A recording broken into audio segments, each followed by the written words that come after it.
Hey everybody, welcome to At the Movies. Who is ready for our first movie of the series? That's what I'm talking about. Hey, who brought some friends with them tonight? Let me see your hand.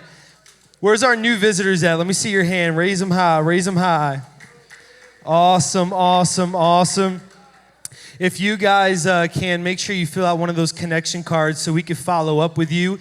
And also remember, you have that VIP room for the next 3 weeks, this week included, so another 2 weeks, you'll be able to use that VIP room, free snacks and beverage in there for all of our new students. Y'all, I'm so excited about this series. I was able to watch movies for work, so it is pretty awesome, I'm just saying. So, by the way, do you guys like my Thor costume?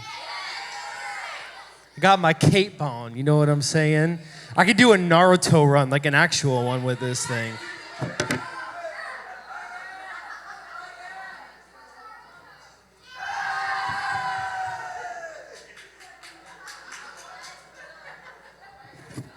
I almost lost my pants.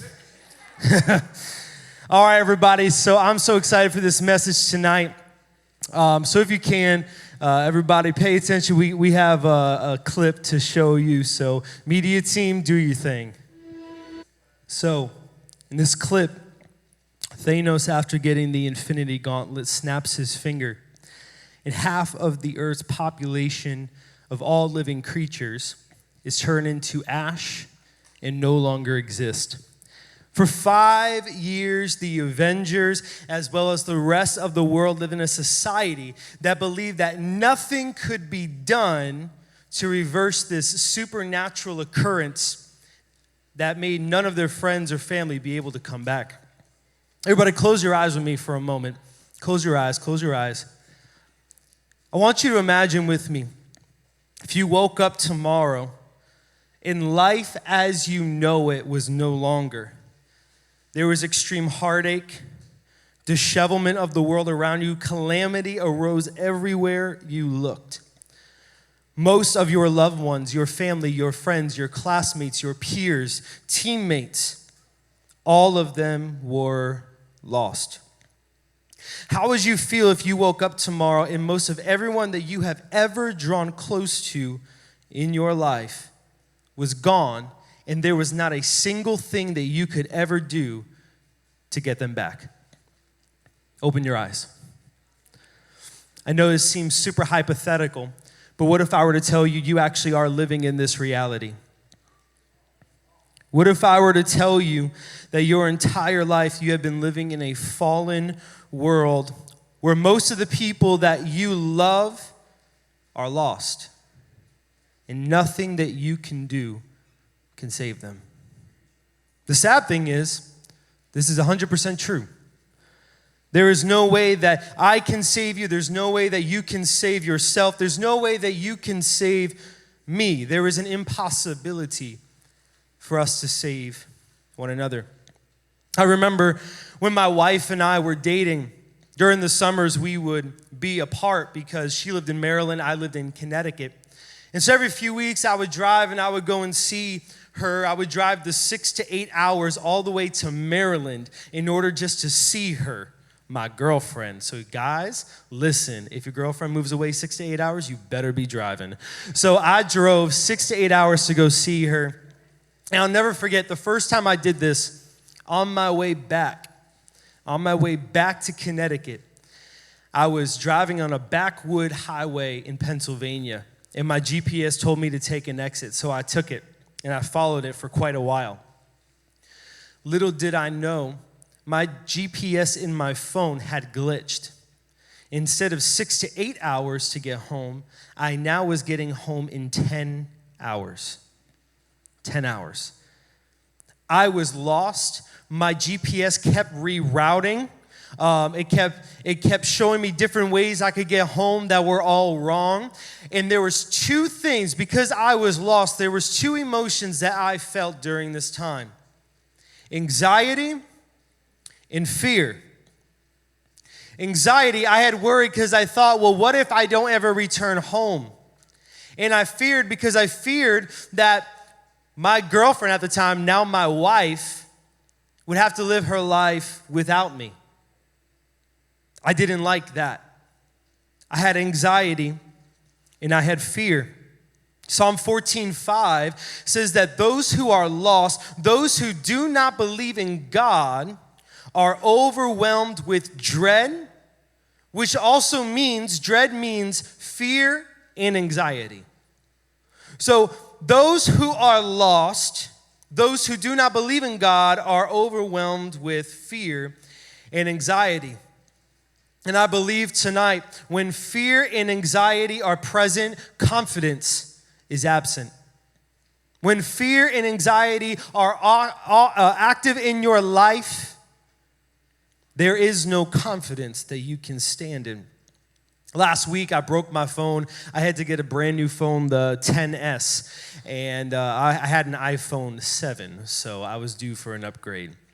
Well, the thing was, my phone said no service because the antenna inside broke.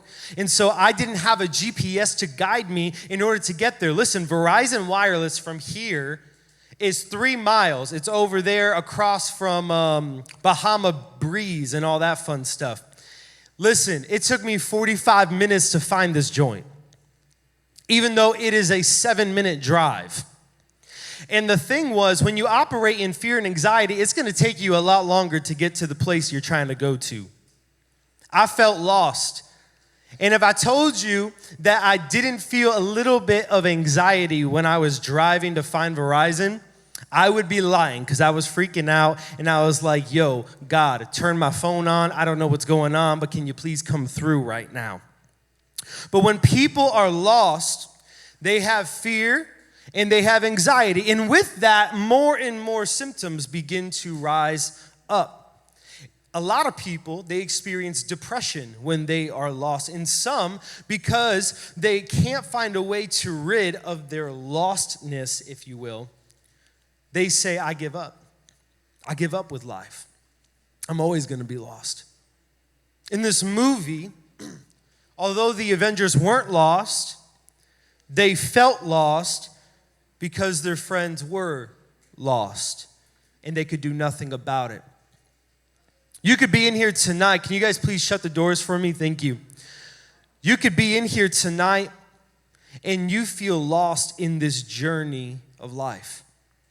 You don't know what you want to do after you graduate. You don't know how to handle the amount of stress you're under. You don't know how to balance God, school, work, a social life on top of everything, sports, hobbies, and family. You don't know how to balance it all. And you might be here tonight, you've never ever been to a church service, and I want to thank you for coming. We built this ministry with you in mind. I thank you so much for coming here. But to those of you who haven't been to a church, or you might not be a Christian in here tonight, you feel overwhelmed by your fears and your worries. And with every hit that life takes at you, it's like taking 3 steps back instead of 3 steps forward. If that's you, you may be operating your life in a state of lostness. You have no GPS that is guiding your life, or the GPS that you have is broken. Worry and fear have overwhelmed you. If we look in our text tonight, if we can read the text real quick, we're going to be in Mark 5, verses 35 to 36. And it reads like this. While Jesus was still speaking, some people came from the house of Jairus, the synagogue leader. Your daughter is dead, they said. Why bother the teacher anymore? Overhearing what they said, Jesus told him, meaning Jairus, don't be afraid, just believe.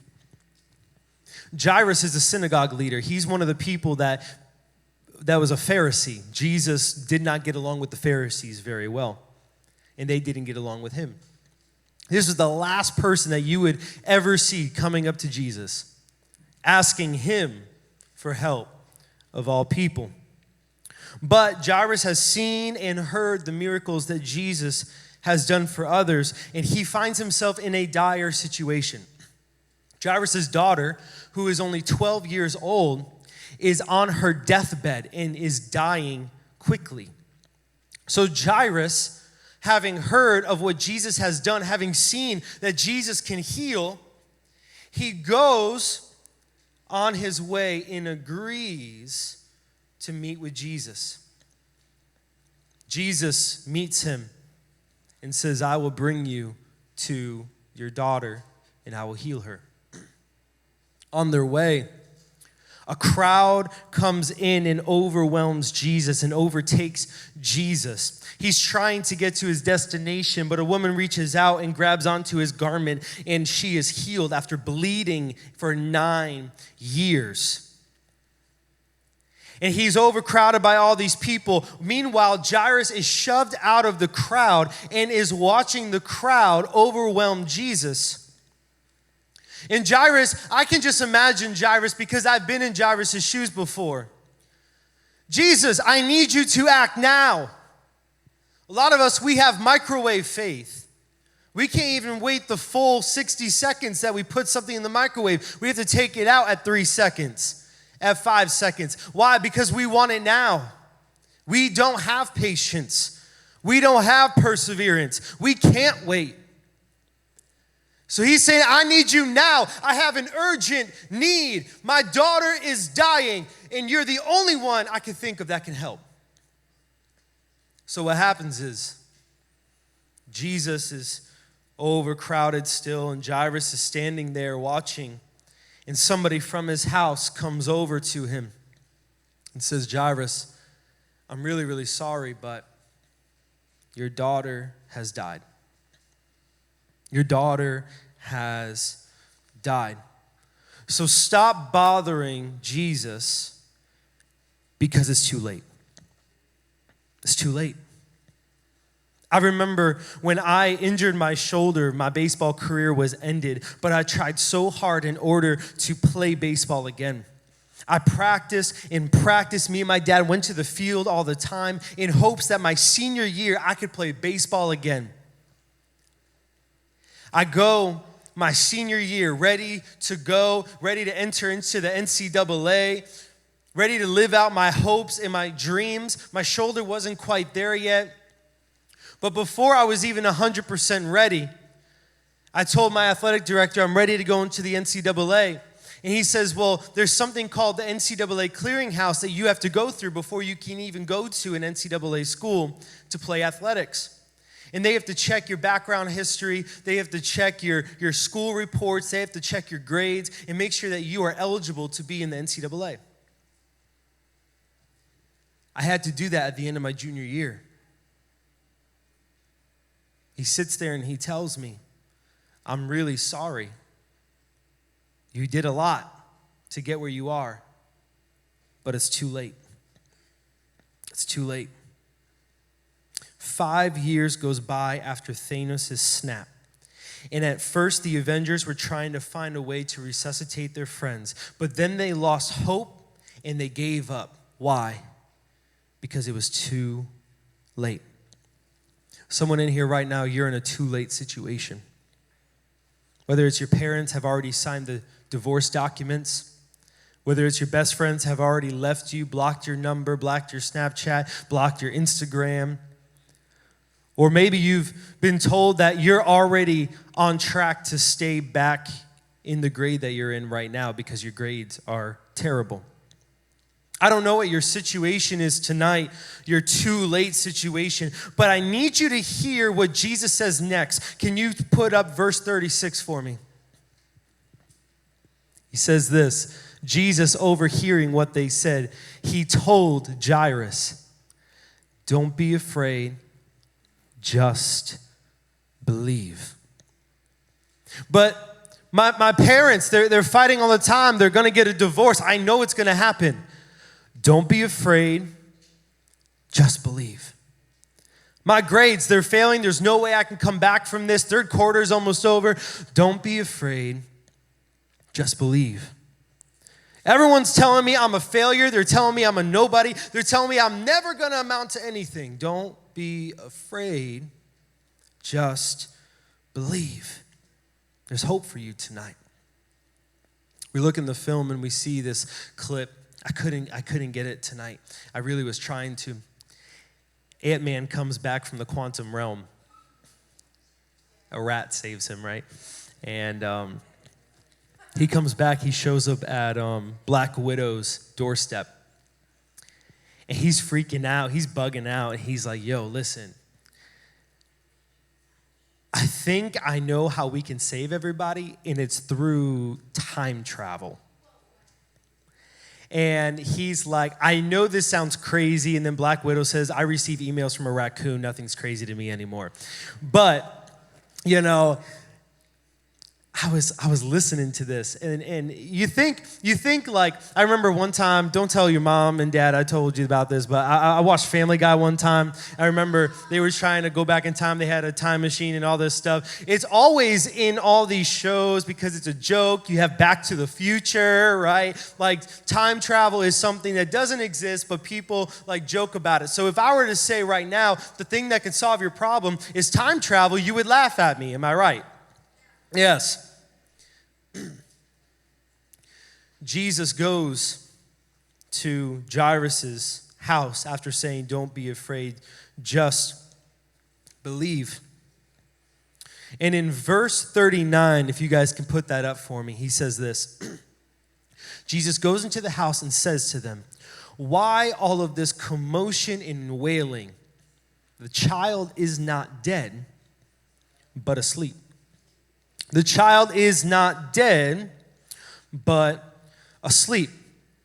And right after that, it says that everybody who was crying and wailing began to laugh at Jesus. Like, haha, Jesus, we watched her die. She's not coming back. She's not sleeping. She didn't take too much NyQuil. Like, none of that is going on. She's dead. Bye, Felicia. You know, it's funny, I came and moved down to Florida 6 years ago, and something that we have down here in Florida that we do not have in Connecticut, and I did not know about this, were those little tiny lizards, okay? Little tiny lizards. Listen. And the one thing people definitely didn't tell me about is that those lizards try to sneak in your home all the time like a demon, okay?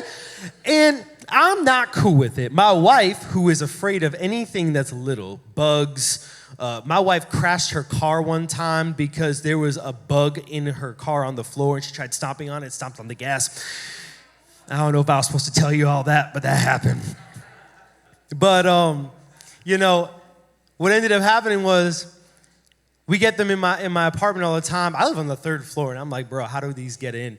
So me and my wife, we were coming home one night, and I noticed that there was a lizard that was chilling on my door to get into my home. And I was like, oh, little buddy, come here. Like, I don't know why. I pity them. I don't know why. I think it's because they get smushed all the time and everything, and they're cute. So, what ends up happening is I look at it, and I'm like, all right, I'm going to help this little thing down. So I had like a piece of paper in my pocket, like a receipt or something. So I'm trying to guide it underneath the belly of the thing. And I poked it, and then it dropped on the ground. And I was like, no! And it didn't move. It didn't move. And I'm looking at my wife. I'm like, I killed it. So I'm poking it. I'm trying to do like lizard CPR. Like, bro, wake up. Like, it's not waking up.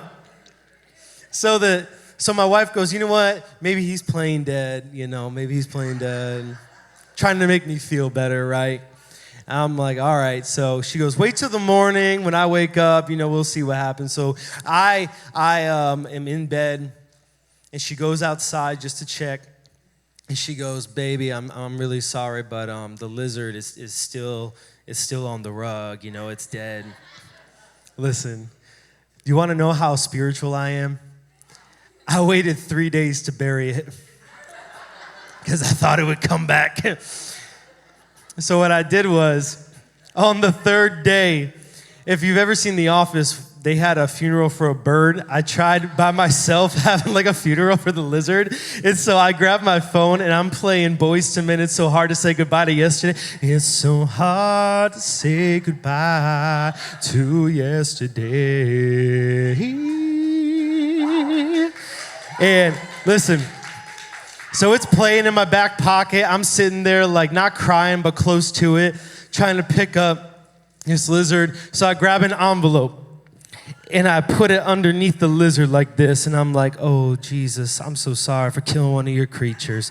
And so I try to put the envelope underneath it, and I kid you not, I put the envelope underneath it, and this sucker got up and ran. After 3 days of being dead, it was Jesus in the lizard. No, I'm just kidding. I was like, he lives! Yes! Glory! In the Pentecostal church, yes! My God, today, listen. Jesus says that the child is not dead, but is asleep. Clearly, she's dead, but Jesus doesn't look at your diagnosis because he's in your diagnosis. Heck, you can't even spell diagnosis without using the letters to form the word God. A lot of us, when we are lost, we declare over our lives the title of, I'm lost. I'm lost. If you were to get lost in IKEA, which is easy, you would walk up to somebody and say, hey, I'm really sorry, but I'm lost. You put that title on your life. And here's the thing I've noticed about humans. We love putting titles on ourselves. We love it. I'm black, I'm white. I'm gay, I'm straight. I'm fat, I'm skinny, I am. We add titles to ourselves like it is our job, to be honest with you. And a lot of times, we do it in unhealthy ways. In a lot of unhealthy ways. Sociology actually tells us that if people call you something for long enough, especially at the age that you're in, that you'll begin to actually believe it. You'll begin to actually believe it. When I was in elementary school, there was this kid named Chris. And Chris, he had this long hair, and, long hair was cool back then, Justin Bieber, all that fun stuff. So, cool, it was cool to have long hair. Well, in Connecticut, for some reason, we're a bunch of jerks, and people started calling him, I'm only going to tell you the name because this is the name they call him. They kept calling him Tranny because he had long hair like a girl. And they kept telling him that. And because since at a young age he was called this, he began to believe it. And when 10th grade struck, he came out as transsexual. He did. And I watched the entire process. Originally, he was not that at all. But because people kept telling him that and calling him that title, he began to believe it about himself. At a young age, believe it or not, your sense of self is being formed. And when people begin to tell you who you are, instead of you finding out for yourself and taking on what God has said about you, you take on titles you were never meant to have. And on top of that, if just because somebody gives you a title doesn't mean that you are that title. Just because somebody calls you ugly does not mean that you are ugly. You are beautifully and wonderfully made. Just because somebody calls you dumb doesn't mean that you are dumb. Just because someone calls you gay doesn't mean that you are gay. Just because somebody calls you something doesn't mean that you are that something. Just because you think you're lost doesn't mean you're lost. What if I was to tell you that maybe it's not that you're lost, but you're on a detour? What if you aren't dead, you're just asleep? What if you aren't too far gone and too sinful, but you're just right outside of the camp that you're supposed to be in? And sure, in the moment, it might look like how we call it, but what does God say? What does God say about you? And it takes you, all it takes for you to be found is God proposing something crazy in your life that baffles you. A crazy salvation. A crazy breakthrough. God told Joshua in the Israelite army to walk around Jericho 7 times over 7 days. Listen, if I walked around Focal Point Church for 7 days, do you think the walls would really come down? It sounds crazy, but it worked because God is the God of the mysterious, and he is going to make you do some weird things sometimes that bring great results. They do. For the Avengers, it was time travel. For Jairus' daughter, it was being raised from the dead. What is it for you? You guys can hit the next clip for me. The time travel that seemed absolutely crazy worked. The Avengers, they get the Infinity Stones, they create a gauntlet. Hulk snaps his fingers, and all of a sudden, after 5 years of absence and silence, Hawkeye's wife calls him because she's alive. When we look at the text, Jesus enters the room where Jairus' daughter lay deceased. And he speaks these words, verse 42. Oh, yeah, you could say that. He took her by the hand and said to her, Talitha kaum, which means, little girl, I say to you, get up. On to the next. Immediately, say that with me, immediately. The girl stood up and began to walk. She was 12 years old. And at this, they were completely astonished. In the blink of an eye, the snap of a finger, what once was dead is now alive. What once was lost is now found.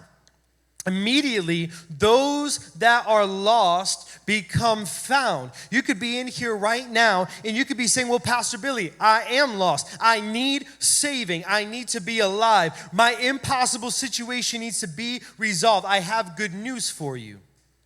For you to walk in life tonight is not for you to do it when you get home. It's not for you to do it when your friends aren't around. It's not for you to do it this weekend when it's convenient for you. It said immediately she got up and walked. So tonight, you actually have a chance at being redeemed, at being found, at being saved. But it all is wrapped in the question of, are you going to give your life to Jesus tonight? I'm going to show you why you should do that. Last clip. The Avengers were in a battle that they were bound to lose. Thanos had the stones back again. He was about to snap one more time, which would wipe out the entire planet. So they fight against him, trying to get the gauntlet from him. And in one swift move, Tony steals the stones, snaps, and causes all the powers and principalities of Thanos' army to vanish into dust. And just as there were 3 snaps in the movie, there were 3 immediate instances in the Bible where Jesus rose somebody back to life. The first one was with Lazarus, his best friend. The second one was with Jairus' daughter. The third one was us. The third one was us. Tony Stark snapped his fingers, sacrificing himself so all of humanity may live. Humanity was going to be destroyed, but Tony steals the stones, had to sacrifice himself to save humanity. And in the same way, Jesus sacrificed his life on a cross so that we may live. Because all of us are in a battle in this life that we are bound to lose. But until we accept the sacrifice that was done on our behalf, until we realize what Revelation 1:18 shows us, Jesus says, I am the living one. I was dead, and now look, I'm alive forever and ever, and I hold the keys of death and Hades. Jesus went to hell so you wouldn't have to. He stole death so he could give you life. Tonight, Jesus is the only way. Jesus tells Jairus, don't be afraid, just believe. And I am saying the same thing to you tonight. Your situation may seem like it can never go away, it can never be solved. Your sin is too habitual now. You've done it too many times to where it's become a habit. Your life may feel too worthless. But just as Jesus told Jairus to stop being afraid and just believe, I'm saying the same to you right now. We're going to do something. We're going to do something right now in this moment. Maybe you're lost, you feel anxiety, you feel fear, and you can't see past your lostness. If you have sin that needs to go away, that still hasn't gone away, maybe you're in a battle that is just too much for you to fight, I'm going to challenge each of you to grab a slip of paper up here and a pen. Whatever it is, I want you to write it down on a piece of paper and leave it here at the altar. Then what we're going to do is, once everybody has done that, the worship team, you guys can actually come up right now. We're going to worship while we do this. While this is going on, we're going to worship. When everybody has filled out their slips, we're going to go outside.